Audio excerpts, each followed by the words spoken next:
యాట్లపాలెం బాణసంచ పేలుడు ఘటనలో అలాగే ముఖ్యంగా ఒకే కుటుంబానికి చెందిన వారైతే ఎక్కువగా ఇందులో చనిపోయినటువంటి పరిస్థితి ఉంది. అలాగే కొంతమంది పరిస్థితి కూడా క్రిటికల్గా ఉన్నది. అలాగే ఇప్పటికే యాట్లపాలెంలో 14 మంది వరకు కూడా ఉన్నారు. అలాగే ముఖ్యంగా ఇక్కడ ఏదైతే సామర్లకోటకు సంబంధించినటువంటి 8 మంది వరకు కూడా వెళ్ళారో అందులో ఇప్పటికే 3 వరకు కూడా చనిపోయిన పరిస్థితి ఉంది. ఇప్పుడు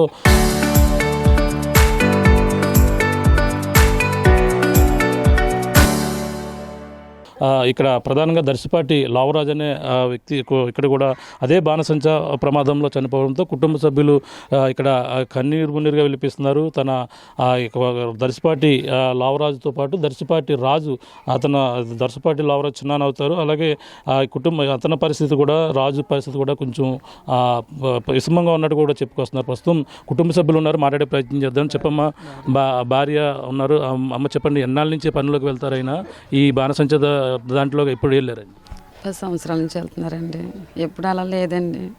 ఈ చుట్టుకెలా జరిగిందండి. మరి ఆయన పోషణ మీద మేము బ్రతుకుతున్నామండి. పిల్లల్ని వదులుకోవడానికి ఎక్కడికి కూడా వెళ్ళనండి. ఆ పిల్లలకి ఆ పరిస్థితి అందరికీ తెలుసండి.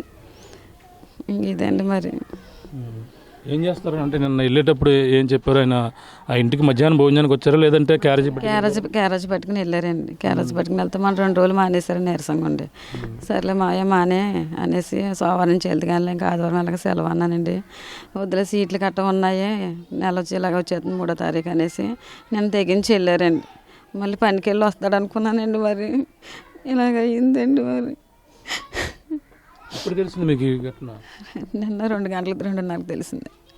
ఇక్కడికి శబ్దాలు వినపడ్డారు, నిజమేనండి. వినిపించినాయి అంటే మేము ఆ చివరిలో ఉంటున్నాం, రెంట్కుంటున్నామండి. మేము లోపల పిల్లలకి అన్నం పెడుతున్నానండి. అప్పుడు మరి వచ్చాక మా ఆంటీ గారు వచ్చి పిలిచి ఇలాగ అయిందమ్మా, ఫోన్ ఎత్తవే అనేసి అన్నదండి. ఆంటీ నా ఫోన్ పని చేయట్లేదు అన్నానండి. ఇంక ఇదండి జరిగింది. రాత్రి కూలి ఎంత వస్తుంది? 700 వస్తుందండి. ఇంకా 700 మీద ఇంకా అలాగా చేసుకుని పిల్లలతోనే అలాగ ఉంటున్నానండి. అంటే అన్నాళ్ళ నుంచి కూడా ఆయన దగ్గర చేస్తున్నారు, వేరే చోట ఆయన దగ్గర కూడా చేశారు పని? వేరే వాళ్ళ దగ్గర చేసేవారండి. మానేసి వేట్లపాలెం ఒక 6-7 సంవత్సరాల నుంచి వెళ్తున్నారండి. ఇందులో అనుభవం ఉందా ఆయనకి? ఎన్ని సంవత్సరాలు ఉన్నదండి. దగ్గరగా 13 సంవత్సరాల నుంచి చేస్తున్నారు. నా పెళ్ళి అయిన కాడి నుంచి కూడా ఈ పనేనండి. ఈ పని తప్ప వేరే పనికి ఎప్పుడు వెళ్ళలేదండి. అలా ఇప్పుడు అధికారులు వచ్చారు, నాయకులు వచ్చారు, ఏం భరోసా వచ్చారు మీకు? భరోసా ఇంకా ఏమీ తెలియదండి. ఉదయం వచ్చామండి. ఇందాక ఇంకా ఆయన ఎవరో వచ్చారండి. వచ్చి ఇంక ఇలాగని చెప్పారు, అంతే. ఇంకేం చెప్పలేదు. ఇది పరిస్థితి చూస్తున్నాం. తమ భార్య అయితే కన్నీరు మునిగా వినిపిస్తుంది. ఇక్కడ మాట్లాడదాం. సార్ చెప్పండి, అంటే వీళ్ళు ఇప్పుడు చనిపోయారండి? అంటే తనకు సంబంధించిన కుటుంబ సభ్యులు ఇంకా ఉన్నారని కూడా చెప్పుకొస్తున్నారు. ఎవరెవరు ఉన్నారండి ఇంకా? అంటే వీళ్ళ కొడుకు అవుతాడండి వరుసకి. ఏదైతే ఈ దర్శిపాటి లావరాజుకి అన్నగారి కుమారుడు దర్శిపాటి రాజు కూడా ఇప్పుడు హాస్పిటల్లో క్రిటికల్గా ఉంది అంటున్నారు. ఐసీయూలో ఉదయం షిఫ్ట్ చేశారు. నిన్న రాత్రి కూడా మేము వెళ్ళి మాట్లాడినప్పుడు విపరీతమైన దాహం అంటున్నాడు. ఏదో 2 చుక్కలు పట్టాలా, ఏదో కాటన్తో తుడమంటే మమ్మల్ని అందరి మీద కూడా కోప్పడాడు. నాకు మంచిలు ఇస్తావా లేకపోతే నువ్వు వెళ్ళిపోతావా, నన్ను చంపేస్తావా అన్న టైప్లో మాట్లాడాడు. అంటే లోపల ఆ హీటు అతనికి బాధను మనకు అర్థం చేసుకోగలం. మరి కుటుంబంలో ఏంటంటే వీళ్ళు చాలా చిన్న కుటుంబం. ఈ ఇల్లు చూస్తే అంతా కలిపి 20 గజాలు సైట్ ఉంటుందేమో, 20 ఉంటుంది మొత్తం అంతా కలిపి. 1/2 సెంటు కూడా ఉండదు. ఇది ఇద్దరికి మళ్ళీ పంచుకోవాలి, 2 అన్నదమ్ములు. మరి ఒక అన్నగారు కుమారుడు రాజు, మరి ఒకరు కింద కట్టుకుంటే వాళ్ళు పైన కట్టుకోవాలి. అటువంటి పరిస్థితుల్లో గతంలో 2 సంవత్సరాల క్రితం ఇల్లు కూడా తాటేకిల్లు ఉంటాయి, ఫైర్ అయ్యింది. అప్పుడు కూడా ఆర్థికంగా ఎవరికి సాయం చేయలేకపోయారు. ఇప్పుడు కూడా మరి కుటుంబ ప్రభుత్వంలో మరి వీళ్ళకి ఇల్లు కట్టించి ఇవ్వాలి. అది చేసి బాధ్యత అయితే మేము తీసుకుంటాం. మరి ఇవాళ జరిగిన దురదృష్టకరమైన సంఘటన ఇది ఎవరికీ జరగకూడదు. ఎందుకంటే ఇక్కడ ఉన్న ఈ సామాజిక వర్గం అంతా ఇంచుమించు 80% ఈ మందుగుడు సామాగ్రి తయారు చేయడానికే వెళ్తారు. అంటే వేరే ఊర్లో వేరే మేస్త్రుల దగ్గర పనిచేయడం జరుగుతుంది. వీళ్ళందరూ వీళ్ళ జీవనోపాధి ఎక్కువగా ఈ మందుగుడు సామాను మీద ఉన్నారు. దానివల్ల ఈవేళ ఏంటంటే ప్రతి వాళ్ళకి ఇది అలవాటు అయిపోయిన పని కాబట్టి వీళ్ళు వెళ్తున్నారు. ప్రమాదం అని తెలుసు కూడా వీళ్ళు వెళ్తున్నారు. దీన్ని ఏదైతే ఓనర్స్ ఉన్నారో వీళ్ళని ఆసరాగా చేసుకుని కూలి కనీసం ఏమీ లేకుండా 700 రూపాయలు కూలి ఇచ్చి వీళ్ళతో వెట్టి చాకరీ చేసుకుంటున్నారు.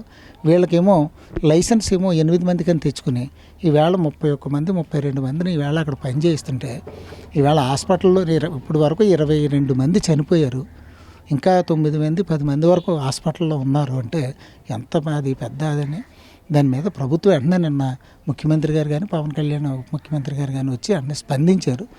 ఏదైతే వాడికి లైసెన్స్ ఇచ్చారు అది గతంలో ఇచ్చిన లైసెన్స్ అది. అయితే మన ఈ కాకినాడలో మన సామలకోట మండలం కాకినాడ పరిధిలో ఉండేది ఆర్డీఓ ఆఫీసు. కానీ ఇది ఈ మధ్య కాలంలోనే పెద్దాపురం మార్చడం జరిగింది. అయినా కానీ ఇది పెద్దాపురం పరిధిలోకి వస్తుంది కాబట్టి పెద్దాపురం ఆర్డీఓని, అలాగే పెద్దాపురం డిఎస్పీని, అలాగే ఒక ఫైర్ ఆఫీసర్ని, లేబర్ ఇన్స్పెక్టర్ని కూడా నిన్న ముఖ్యమంత్రి గారు తక్షణమే స్పందించి వీళ్ళందరినీ సస్పెండ్ చేయడం జరిగింది. అలాగే ఆయన ఏదైతే నిన్న ప్రభుత్వం వీళ్ళందరినీ చూసి నిన్న ముఖ్యమంత్రి గారు ఉప ముఖ్యమంత్రి గారు చలించి బాధితులకి అంటే చనిపోయిన కుటుంబాలకి ఎక్స్గ్రేషియా 20 లక్షలు ఇవ్వాలని నిర్ణయించడం జరిగింది. ఆ ప్రకారమే నిన్నటి వరకు చనిపోయిన కుటుంబాలన్నింటికి 21 కుటుంబాలకి ఈవేళ ఉదయం 20 లక్షలు చెప్పి పంచడం జరిగింది. అయితే ఏదైతే ఈ దర్శిపేట లోవరాజు ఉన్నాడో అతను ఈ రోజు తెల్లవారుజాము చనిపోవడం వల్ల అది ఇంకా మెసేజ్కి వెళ్ళలేదు, అది ఇప్పుడు వెళ్ళింది. ఆ కుటుంబాన్ని కూడా మేము ప్రభుత్వానికి చెప్తే మరి అది రేపు ఆ 20 లక్షల రూపాయలు ఇవ్వడానికి. ఇంకొకటి ఏంటంటే ఈ కుటుంబంలో 2 పిల్లలు ఉన్నారు. 2 పిల్లలు కూడా వీళ్ళకి మతి స్థిమితం ఉండదు. వాళ్ళు ఏం చేస్తున్నారో వాళ్ళకి తెలియని పరిస్థితులు ఉంటారు. వాళ్ళు కనీసం ఆకలేస్తుంది నాకు భోజనం పెట్టని అడగలేరు. తను ఒకవేళ ఏదైనా టాయిలెట్ కానీ యూరినల్కి వెళ్ళాలన్నా కానీ నాకు ఈ పరిస్థితి ఉందని చెప్పలేరు. వాళ్ళు ఎక్కడ పడితే వాళ్ళకి అయిపోతుంది. ఆ తల్లే చేసుకోవాలి. వాళ్ళ కంటికి రెప్పలాగా ఆ పిల్లల్ని కాపాడుకోవాల్సిన బాధ్యత ఉంది. ఇరువురికి కూడా వికలాంగ సర్టిఫికేట్ తయారై ఉన్నాయి.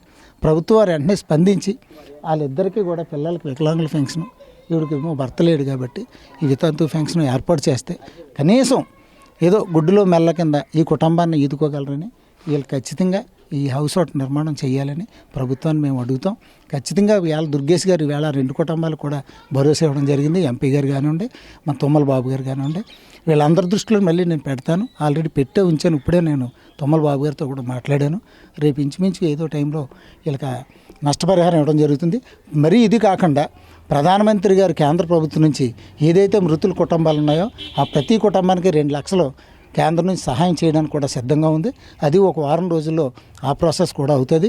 ఇంకా ప్రభుత్వం నుంచి ఏవైతే రావాలో ఇవన్నీ ఇక్కడ సామలకోటలో ఈ స్థానికంగా నాయకత్వంలో మేము ఉన్నాం కాబట్టి జనసేన పార్టీలో ఈ కుటుంబాలను ఆదుకోవాల్సిన బాధ్యత మేము కూడా తీసుకుని ఈ కుటుంబాలకు న్యాయం జరిగే వరకు మేము ప్రభుత్వంపై ఒత్తిడి తెస్తూ చేసి బాధ్యతను కూడా మేము విస్మరించకుండా మేము కూడా పనిచేస్తామని, దీంట్లో ఎవరు కూడా రాజకీయాలకు విభేదాలు పెట్టకుండా ఈ కుటుంబానికి అండగా నిలబడండి.